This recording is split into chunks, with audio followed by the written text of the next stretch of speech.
अचानक जो है ना वो कहीं से एक तो ये तनाज़े खड़ा है कि जी इंतखाबात होंगे या नहीं होंगे। अभी आज किसी वक्त रात को शायद कल किसी वक्त वो दोबारा से आईएमएफ से जो मुज़ाकरात नहीं हो सके, वो मुज़ाकरात का सिलसिला यानी किसी अंजाम तक नहीं पहुंचे, हम्म। वो सिलसिला दोबारा शुरू होगा। 70% गैस और बिजली की कीमतें और 70% गैस और ये सारे यानी जो प्रायर कंडीशंस उन्होंने कहा है कि पहले काम और फिर दाम वाला जो हिसाब है कि उन्होंने कंडीशंस बड़ी सख्त आयद की हुई हैं। लेकिन ये बात अभी तक वाजे नहीं कि ये काम तो 2 दिन 4 दिन पहले भी हो सकते थे। तो क्या इनको करने के बाद ये लाजिम है कि आईएमएफ मान जाएगा? क्योंकि हम तो ये करते जा रहे हैं यहाँ से। अभी आज इसहाक डॉक्टर साहब ने जो इजलास की सदारत की है तो उसमें ये सारे अभी होते जा रहे हैं गैस, बिजली, टैक्सेस लगने जा रहे हैं, महंगाई उसके नतीजे में आएगी, कहीं कोई आटा की जो फ्लोर मिल्स हैं वो हड़तालें पे जा रही हैं, बाकी मामलात हैं, क्या है उनके साथ क्या कहीं मतलब एक आप समझे ना कि क्या सा इस वक्त है और वो माशी सतह पे है क्योंकि जी। हुकूमत वाजे नहीं कर रही। अगर एक बात वाजे हो ना कि ये हमारी बात हुई है सख्त, अब ये जो जुमला है ना कि उन्होंने हमें नाक रगड़वा दी, उन्होंने हमारे ऊपर जुल्म कर दिया, आप पे नहीं किया, पब्लिक पे किया, तो पब्लिक को इत्मीनान में लेना, हम्म। अवाम पे किए, बिल्कुल सर। बिल्कुल। हुक्मरानों पे तो क्या कर दिया, हमारे ऊपर हमारी नाक रगड़वा दी। ओ भाई, आपकी सेहत पे क्या किसी के असर पड़ा है? आप पब्लिक को इत्मीनान में नहीं, ताकि लोगों को पता तो चले कि इशू क्या है, कोई आप डट के खड़े हुए हैं उनके सामने, किस बात पे इख्तलाफ हुआ, क्या मामला है। तो वो चूंकि बात ही नहीं हो रही हम्म। तो उसके नतीजे में अफवाहें फैलती हैं, फिर अफवाहों से अफवाहें दूसरे एक कभी पेट्रोल पंप बंद हो जाते हैं, कभी कुछ, लेकिन वहाँ कंटेनर्स खड़े हुए हैं, वो बढ़ती जा रही है तादाद।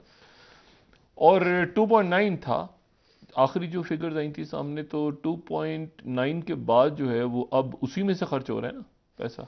और ये अगर आ भी गए 1.1 या 2 अरब डॉलर्स, तो फिर उसके बाद बाहर से कैसे आएंगे, और वो आ भी गए सारे के सारे, तो ये 8 अरब तो शायद जून तक वापस करने हैं। तो आएंगे कितने और वापस कितने जाएंगे? हम्म। तो ये तो एक खाली कुआं वैसे का वैसे ही है। और फिर अगले 1 साल में 22 अरब डॉलर वापस देने हैं आपने, 3-4 सालों में आपको कहीं मतलब 70-80 अरब चाहिए आपको डॉलर्स, मतलब है कि आपको बहुत पैसा चाहिए। बिल्कुल सर। तो ये अवाम कैसे दे पाएंगे? देखिए ना, अभी तो एक इलेक्शन हुआ ही करके, अभी मुझे नहीं पता इलेक्शन हो भी जाता है अभी। इमरान खान साहब को हर हाल में इलेक्शन चाहिए। हम्म। उनको हर हाल में इलेक्शन इसलिए चाहिए कि एक तो 2 असेंबलियां उन्होंने तोड़ी हैं इसलिए। हम्म। अब बाकी जो बयानात हैं उनके, अमेरिका या साजिश किसने की, वो साइड पे असल इशू जो है वो यह है कि इमरान खान साहब को इंतखाबात है। इलेक्शन चाहिए। क्योंकि ये जो हुकूमत के फैसले हैं, अच्छा अब इधर से हुकूमत, इमरान खान साहब की तरफ से जो जवाब देने वाली शख्सियत थी मईशत के ऊपर, शौकत तरीन साहब, उन पे मुकदमा कट गया, हम्म। पर्चा कट गया, और वो उनकी तलाश हो रही है। क्योंकि उन्होंने वो बात की थी मोहसिन लगारी साहब और तैमूर झगड़ा साहब से कि जी आप चेयरमैन के ज़्यादा, ये हमारे चेयरमैन से ज्यादती कर रहे हैं, तो आप जो है वो क्यों जो है वो हमायत, हम क्यों इनकी हमायत करें। और ये जो टेलीफोन कॉल लीक हुई थी उसके ऊपर पर्चा कट गया। लेकिन इशू ये है कि इसमें अब इमरान खान साहब को गिरफ्तार करना या ना करना, इमरान खान साहब को इलेक्शन चाहिए, वो अदालत की तरफ से फैसला भी आ गया। इमरान खान साहब कह रहे हैं आर्टिकल 6 के खिलाफ वर्जी है, जी। आइन के मुताबिक 90 दिन में इलेक्शन होना चाहिए। इंतखाबात हो जाने वहां चाहिए। इलेक्शन जो है वो ये कह रहे हैं कि हम अभी भी तैयार हैं और चाहे 6 महीने बाद हम तैयार हैं। लेकिन उस तरफ कोई इलेक्शन की तैयारी नजर नहीं आ रही। और अभी इसके खिलाफ अपील जाती है, क्या होता है वो मतलब एक ऐसा प्रोसेस है जो लंबा चलेगा। लेकिन इस दौरान जो मईशत है, वो मईशत अगर इस वक्त इमरान खान साहब इलेक्शन ले जाते हैं, जी। और अगर ये मईशत ये आईएमएफ से मुआहदा हो जाता है और उसके नतीजे के अंदर जहां तक भी कीमतें जाती हैं, हम्म। जो भी कुछ होता है, जो भी सूरत हाल, लेकिन हुकूमत कहती है कि जी अब हमने मुश्किल फैसले तो कर लिए, अब हम इसी से आगे निकलेंगे। सोल्यूशन बतौर पाकिस्तान, यानी आप छोड़ दें कि इमरान खान साहब, या बतौर पाकिस्तान कोई इकोनॉमिक देखें ना, शौकत तरीन साहब इनके ज़ाहिर है उनसे ही हम एक्सपेक्ट कर रहे थे कि वही अगले वजीर ख़जाना हो गए, उनके ऊपर पर्चा कट गया और उनकी गिरफ्तारी का सारा सिलसिला शुरू हो गया। तो अब इधर से वजीर ख़जाना कौन होगा, ये भी एक सवाल है। असद उमर साहब का तो मामला IMF के साथ ठीक नहीं रहा था, बाकी और कौन सी शख्सियात होंगी। अच्छा, हफीज शेख साहब तो इस्टेब्लिशमेंट ने उनको प्रपोज किया था, तो ये एक बड़ा इशू है कि फिर उस मतलब आगे इमरान खान साहब को फौरी तौर पे मेरे ख्याल से अपनी इकोनॉमिक टीम दोबारा उसको रहनुमा, हाँ, ताकि वो बात करें। अच्छा, यहाँ पर जो हुकूमत है उसके अंदर अब जाहिर है कि पाकिस्तान पीपल्स पार्टी जो है, अच्छा कल जो मैंने बात की थी कि इलेक्शन से पहले जो बात मैंने कही थी कि इलेक्शन के बाद और हुकूमत साजी से पहले इस तरह से हुआ था कि जो इमरान खान साहब भी अब कह रहे हैं कि बाजवा साहब शुरू से पसंद करते थे शहबाज शरीफ साहब को।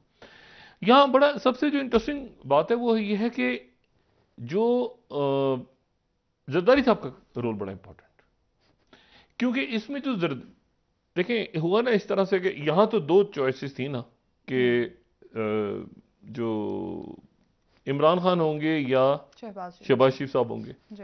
अच्छा, दरमियान में Peoples Party stand by position में थी ना कि उन्होंने अगर तो शहबाज शरीफ वजीर आजम बन जाते हैं तो पीपल्स पार्टी की पोजीशन कुछ और होती। पीपल्स पार्टी दोनों सूरतों में इस सेटअप का हिस्सा थी 2018 वाले, लेकिन वो अगर उस तरफ इमरान खान उधर गए तो फिर एक अनहोली सा अलायंस बना, जिसको मैं अनहोली अलायंस कहता रहा, कि पीपल्स पार्टी और इमरान और जरदारी साहब ने सबसे ज्यादा अगर यानी आप समझें कि एक इनडायरेक्ट राब्ता रहा उनका और सपोर्ट रही तो वो इमरान खान साहब को जरदारी साहब की रही। तो इसीलिए अगर आप इमरान खान साहब की तमाम तकारीर देखें तो उसमें 99% आपको शरीफ खानदान, शरीफ बरादरी, बाहर क्यों चले गए, ऐसा वैसा जो भी वो आपको टारगेट नजर आती है मुस्लिम लीग नून। जी बिल्कुल बिल्कुल ऐसा। और पीपल क्योंकि मैंने बताया बाजवा साहब और जरदारी साहब 1-on-1 उनके आपस में, और मतलब बड़े अच्छे। एक दिन बस जरदारी साहब के मुंह से जुमला खाना बाजवा साहब के साथ खाया तो उससे कोई बात हुई तो स्लिप हो गया, और वो जुमला था वो फैज साहब तो खुद ही लाइन लग गए जुमला स्लिप हो गया, अगले दिन तरदीद वर्दीद हुई, नहीं सवाल ही पैदा नहीं होता, ये वो था।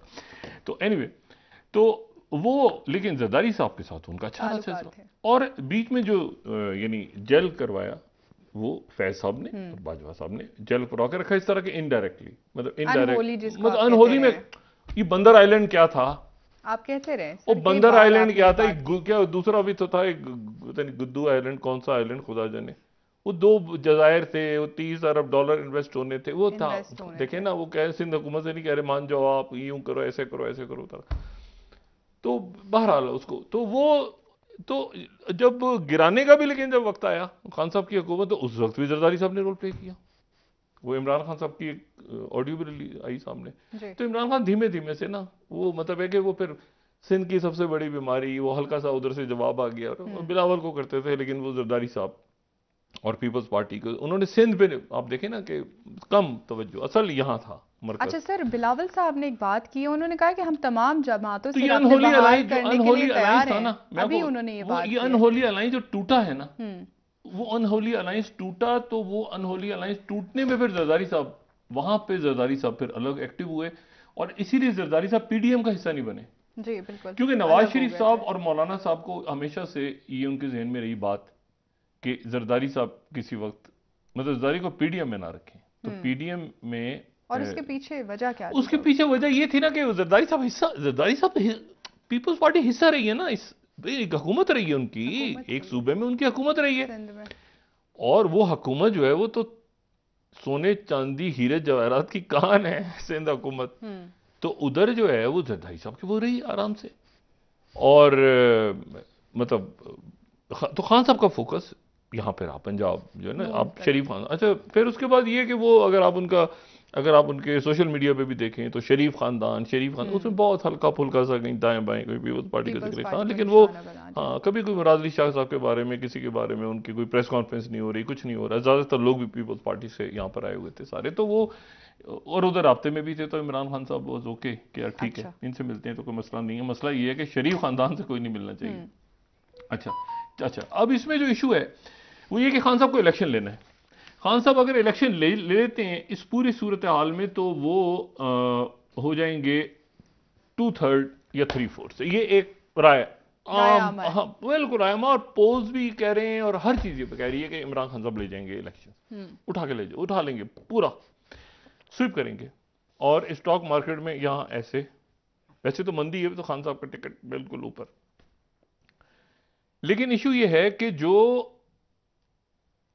मुस्लिम लीग नवाज के सर पे सारा है, नून के सर पे आया हुआ ना सारा, एक तो ये सारा मसला ये कहीं खत्म होने वाला नहीं है ये। अच्छा, इसके बाद जो दूसरी हुकूमत आएगी उसे भी नहीं संभलेगा ये इशू। पाकिस्तान का है, इकोनॉमी जो है ना, ये इसको पाकिस्तान के इशू के तौर पे लेंगे। जून के बाद क्या होगा, बजट कैसे बनेगा, उसके बाद क्या होगा। कंटेनर्स खड़े हैं भाई, कंटेनर जिनके खड़े हैं वो पार्टियों के तो नहीं है ना, वो फंसे हुए हैं, फार्मास्यूटिकल्स फंसी हुई हैं, गंदम कहाँ से आएगा, ऑयल का क्या बनेगा, कितने दिन का जखीरा रह गया है, एलसीज नहीं खुल रही।